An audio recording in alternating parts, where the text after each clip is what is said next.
안녕하십니까. 꼰대닥터 치과의사 류성룡입니다. 치과의사로서 진료할 때 어떤 치과 치료 수식도 어느 하나 쉬운 것 단 하나도 없지만 그 중에서도 매복사랑니 발치 수술하는 경우는 아마도 가장 긴장되는 수식 중에 하나가 아닐까 싶습니다. 특히 아래턱의 매복사랑니는 신경관과 거리가 가까운 경우가 많아서 신경 손상의 가능성이 늘 상존하기 때문에 더욱 긴장이 되기도 합니다. 사랑니를 발치하다가 일어날 수 있는 신경 손상의 증상은 첫째, 사랑니 발치한 쪽의 아랫입술 부위에 500원짜리 동전 크기의 영역에서 감각 이상 증상이 나타날 수 있습니다. 둘째, 혀의 미각 이상 등이 또 나타날 수 있습니다.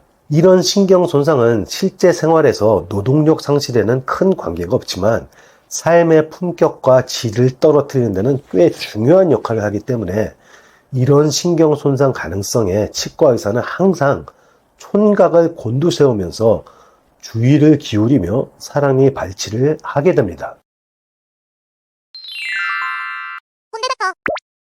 오른쪽, 왼쪽 매복 사랑니 발치를 모두 원하는 분입니다. 실제 구강 내에서는 잇몸 밖으로도 사랑니가 전혀 노출이 안 되어 있는 완전 매복된 사랑니입니다.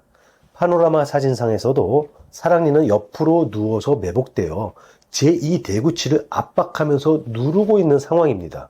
게다가 이 매복 사랑니는 워낙 깊숙하게 매복되어 있어서 하치조 신경관과도 근접해 보이기까지 합니다. 사랑니 뿌리가 하치조 신경관과 가까운 경우 매복 사랑니를 발치하다가 자칫하면 신경 손상 증상이 나타날 가능성도 비례해서 높아지는데 이런 경우에는 반드시 CT를 찍어서 하치조 신경관과 사랑니 뿌리와의 거리 관계를 3차원적으로 파악하는 것이 매우 중요합니다. 그러나 참 아쉽게도 사랑니 발치를 위한 이런 CT 촬영이 어떤 기종은 건강보험이 되고 어떤 기종은 건강보험이 안 되게끔 우리 건강보험공단은 규정 지었는데 사랑니 발치를 위한 모든 CT를 보험이 되게끔 해야지 어떤 기종은 되고 어떤 기종은 안 되게 되는 이런 불합리한 규정이 정말 일선 치과 의사로서 굉장히 유감스럽게 생각합니다. 아무튼 CT를 판독해보니 다행히 매복 사랑니 뿌리 끝과 하치조 신경과의 거리는 꽤 있어 보였습니다. 이제 사랑니 뿌리와 하치조 신경과의 거리가 좀 떨어져 있다는 것을 알게 되었고 사랑니 뿌리와 하치조 신경과의 3차원적인 입체적인 공간 위치 관계도 완벽히 파악이 되었기 때문에 매복 사랑니 발치 수술할 때 굉장히 큰 도움이 되었습니다. 알고 들어가는 것과 모르고 들어가는 것은 서로 비교할 수 없을 정도로 하늘과 땅 차이로 크기 때문입니다. 오른쪽 왼쪽 매복 사랑니 발치 후의 사진입니다. 매복 사랑니 발치한 자리가 그림자처럼 잔상만 남아있는 방사선 사진을 모습을 보느니 환자분 본인도 아닌 치과의사인 제가 더 속이 후련하고 속이 아주 그냥 시원합니다. 매복 사랑니 발치 수술의 경우 대부분은 사랑니를 몇 개의 조각으로 분리해서 쪼개서 발치하게 되는데 이렇게 몇 개의 조각으로 분리하여 발치한 사랑니 조각들을 퍼즐 맞추듯이 붙여서 제가 맞추어 보았습니다. 치과의사인 제 눈에 이 사랑니가 얼마나 귀엽고 예쁜지요.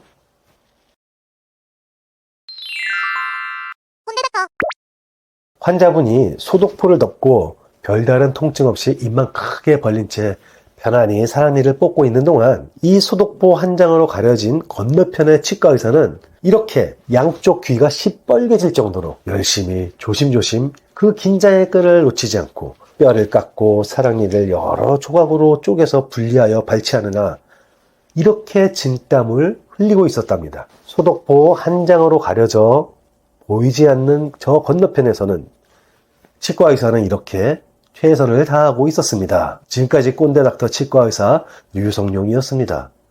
여러분들의 좋아요, 구독, 알림 설정으로 많은 응원 부탁합니다. 시청해주셔서 감사합니다.